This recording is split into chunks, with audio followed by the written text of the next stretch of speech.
Babylon is the most mentioned city in the Bible besides Jerusalem, and 2.5 chapters are dedicated to Mystery Babylon in the book of Revelation. The harlot that rides the beast is the most controversial section in the book of Revelation. A lot of people are the most dogmatic and opinionated on this topic. Today, on Hot Topics, everything you need to know about Mystery Babylon. Before we get into that, let's cover a few issues. First, there are not two Babylons. Some believe chapter 17 is a religious Babylon and 18 of Revelation is an economic Babylon. Some even see a political Babylon in there. The truth is, Mystery Babylon is one system that contains both religious and economic overtones, and it even controls the political for a while. Now let's look at the last verse in chapter 17. It says, "And the woman whom you saw is the great city which reigns over the kings of the earth." Now we're told three things here. Early on in the book of Revelation chapter 17, you find a woman who is riding a beast. She has Mystery Babylon tattooed on her head, the mother of harlots. She's drinking a cup that's full of abominations. She has shed the blood of the saints. The kings of the earth have committed fornication with her. Now, woman in the Bible can be a type of religious system. We see Jezebel in the Old Testament, and we see Jezebel in the book of Revelation, representing a religious system. We see the woman clothed in the sun in the middle of Revelation with the 12 stars around her head, which is the nation of Israel. The bride of Christ is the people of God, and so on and so forth. Also, it says that the kings of the world committed fornication with this woman. Fornication in the Old Testament and New Testament is a type or a metaphor for idolatry. In the Old Testament, God says of Israel, "You have committed adultery under every green tree." And when you read it in context, you learn that they sacrificed to false gods all over Israel, and that's what God was referring to. In the New Testament, in James, it says, "Adulterers and adulteresses, don't you know that friendship with this world is enmity with God?" And so when you are a friend of this world and an enemy of God, you are called an adulteress or an adulteresser. That is, to use it as an analogy. So the kings of the earth committed fornication with her would be a religious system. Now, what is her religion? Isaiah 47:12 and 13 tell us, "Stand now with your enchantments." God's addressing Babylon here. And he talks first of all about her enchantments or her spells, because he's going to judge her and say, rely on those things, they're not going to help you. Stand now with your enchantments and the multitude of your sorceries, in which you have labored in from your youth. So enchantments and sorceries from her youth. Perhaps you will be able to profit, he says. Perhaps you will prevail. You are wearied in the multitude of your counselors, the wise men of Babylon. Let now the astrologers and stargazers and the monthly prognosticators stand up and save you from what shall come upon you. The monthly prognosticators are those that use the zodiac to tell the future. Astrologists and stargazers are a part of a false religion. This is what Babylon was doing from long ago, and it's what Babylon is still doing today. Now, as we talk about her identity, we need to reject the conclusions of the very poorly researched book, The Two Babylons by Alexander Hislop. Most of it is made up. There's an author who wrote a book about his book, clarifying a lot of things that were in it, and it became a bestseller. And then the Bible Answer Man, Tank Hanegraaff, responded to the book, and when it got to him, it challenged him to check the footnotes and the sources. What he found was so disturbing that he pulled his book off of the market.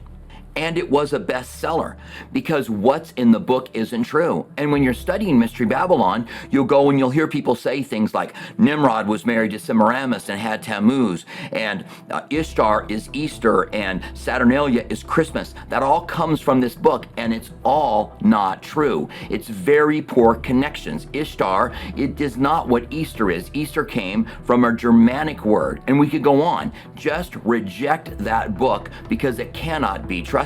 Whoever this is, it is a city in the future, because no city or system for that matter could fit all of the criteria about this city. Whatever or whoever it is, it has to be economic and religious and control politics. And at the end of this video, I'm going to give you 15 criteria that Mystery Babylon has to meet. Now, who could it be? Some believe that it is Rome and the leftover Catholic Church. And we say the leftover because at the beginning of the tribulation, the church is taken out, and anyone who is truly following Christ in Catholicism will be taken out of the way, and only the tares who are not following him will be left behind. So people say that Babylon is the Vatican. Maybe it's a revived Roman Empire, and the Vatican is Mystery Babylon, and the Antichrist, who would be Roman, would turn on the religious and economic system that is going to make the world wealthy. Now, some also believe that it could be New York, or America, they say, and then New York as the economic system that causes the world to become rich. And with all the Christians taken out of the United States, what's left over is progressive Christianity, New Age Christianity, self-help Christianity, and all of that comes together to be this last world religious system. Maybe. Another idea that's growing in popularity is that it could be Islamic, that the Antichrist is Islamic. You have Islamic nations surrounding Israel today. You've got almost 2 billion who practice Islam. In Saudi Arabia, they are mostly Sunni. Then you've got the Shia, that is the more aggressive form of Islam that is around the world, and Saudi Arabia is very wealthy. So some believe the great city of Babylon is Mecca or Medina or Jerusalem minus the Jews and taken over by Islam. And then the Antichrist, because he wants to be worshipped, turns with the 10 horns on top of the beast and tears the woman apart and burns her with fire. And because they want their own economic system of buying and selling by the mark of the beast, they destroy Babylon and its economic and religious system. Others believe that it's going to be Babylon rebuilt, the original site of Babylon, that it's going to come up like a phoenix out of the ashes. However, the Bible says in Isaiah 13:19 that the city of Babylon is not going to be rebuilt. It was destroyed, and it hasn't been rebuilt or inhabited. It says, again, Isaiah 13:19, and Babylon, the glory of kingdoms, the beauty of the Chaldeans' pride, will be as when God overthrew Sodom and Gomorrah. It will never be inhabited, nor will it be settled from generation to generation. Now, maybe the city of Babylon will be built near that. Right now, it is a protected site. The ancient city of Babylon has been declared a UNESCO World Heritage Site by the United Nations, and no one is going to be able to inhabit it or live there. Now, one thing that you learn when you study Mystery Babylon, and you've got to do this the right way, you've got to study 17, 18, and the first half of chapter 19 in the book of Revelation. Then you've got to cross-reference it to the Old Testament passages on Babylon that talk about its destruction and what God's going to do with it, and understand the history of Babylon as well. That it goes all the way back to Nimrod, who wanted to build a ziggurat that would reach up to the heavens to do things on their own, not to worship or recognize the living God, but to start false religion, which has come down through the ages to us through Babylon. We also know that in 1750 BC, that Hammurabi, of the famed Hammurabi codes, made Babylon the economic center of the world back in those days. And then King Nebuchadnezzar took it over in about 600 BC and conquered Israel and carried them away and destroyed the temple. And they have become a type of what will happen in the last days. Now let's start with Revelation 17, verse 7. It says, "But the angel said to me, why do you marvel? He had seen a vision of this woman on the beast. The beast had 7 heads, which represents 7 world empires: Egypt, Assyria, Babylon, Greece, the Medo-Persian Empire after Babylon, and then Rome. So that this last world empire will be the 7th, and there are 10 horns or 10 kings that share power with the Antichrist." And it says in verse 8, "The beast that you saw was and is not, and will ascend out of the bottomless pit and go to perdition." This is the mortal wound that is healed, and it is like a resurrection, and people in the world begin to worship him because of it. And then it goes on to say, "And those who dwell on the earth will marvel, whose names are not written in the book of life from the foundations of the world, when they see the beast that was and is not and yet is." So in verse 9 it says, "Here is the mind who has wisdom. The 7 heads are 7 mountains on which the woman sits." Now, some have believed that's Rome because it's the 7 hills, but it's literally 7 mountains. And later on, we're told the woman sits on many waters, which are tribes, tongues, nations, and people. So she has a huge influence. And so this could represent 2 different places where this woman sits upon.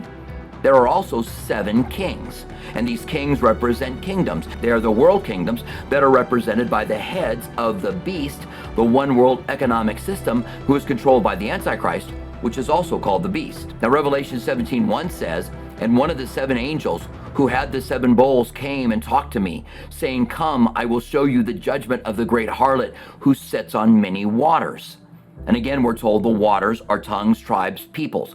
Her influence is huge. Now in verse 12 of chapter 17, it says, "The 10 horns which you saw are 10 kings who have received no kingdom as of yet, but they received authority for 1 hour as kings with the beast." So the Antichrist controls the world. The world's broken up into 10 regions. These 10 kings rule with him, but they rule for a very short time.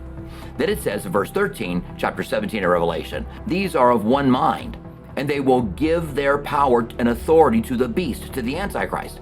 "These will make war with the Lamb, and the Lamb will overcome them. For he is the Lord of lords and King of kings, and those who are with him are called, chosen, and faithful." Then in verse 15, "Then he said to me, The waters which you saw, which the harlot sits on, are peoples, multitudes, nations, and tongues. And the 10 horns which you saw on the beast, these will hate the harlot, make her desolate and naked, eat her flesh, and burn her with fire. For God has put it into their hearts to fulfill this purpose." So God is judging her, but puts it into the hearts of these 10 kings to make war against her. And because they want worship for the Antichrist, and they want an economic system from the Antichrist, the economic system of Babylon and the religious system is destroyed. And we have the new economic system and the new religion that is at the very end of the age. Now it goes on to say in verse 17 that they were of one mind to give their kingdom to the beast, until the words of God are fulfilled. And the woman who you saw is the great city which reigns over the kings of the earth. This woman is the great city. Now when you get into chapter 18, it talks about the destruction of a city. And this is a city that has made the merchants of the world wealthy.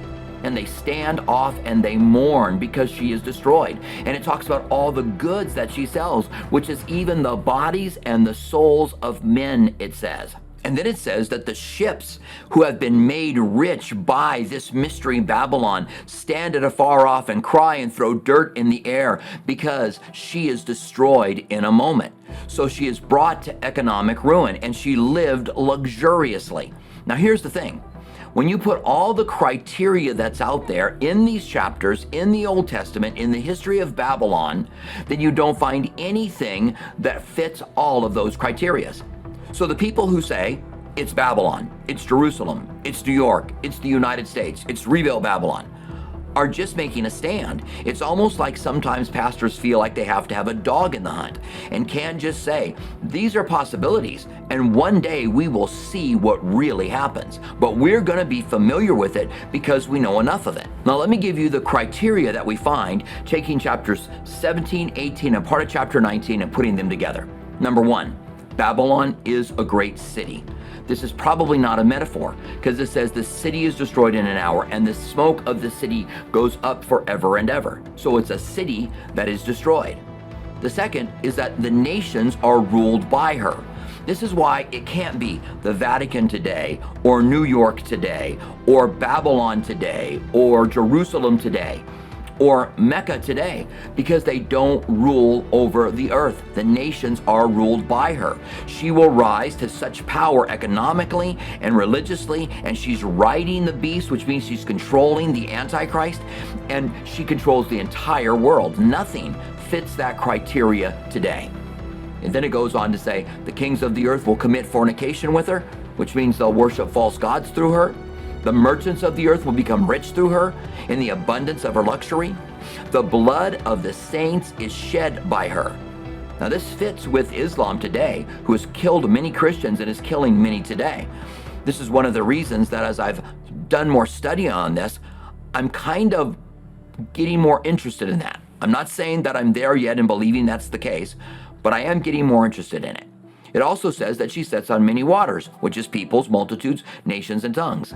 She is connected somehow to the wilderness. It says, I took him out in the wilderness and showed him the woman. She is sitting on the beast that has 7 heads and 10 horns. And this is the one world government of the Antichrist, which she controls, which they turn on. The ships of the sea become rich by her wealth.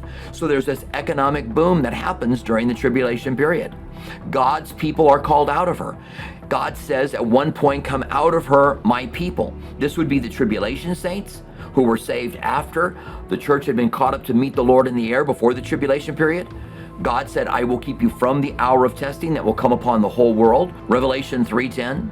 She glorifies herself and lives luxuriously. Another one of the criteria, she will be destroyed in 1 hour. No one will buy their merchandise anymore. The nations are deceived by her, and she sits on 7 mountains. Now, these are the 15 criteria that we look at when we put it all together. And when we do, we see that no one fits it perfectly. And there's a reason for that, because it is in the future.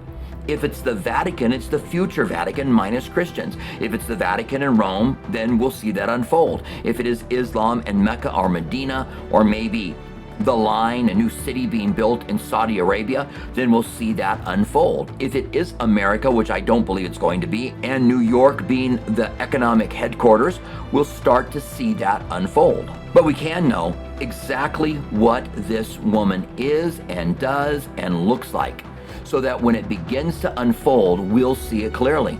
There are a few things that have to be done yet. We have to have the Gog and Magog war. You have to have a temple rebuilt on the Temple Mount, and that's coming, it's on its way.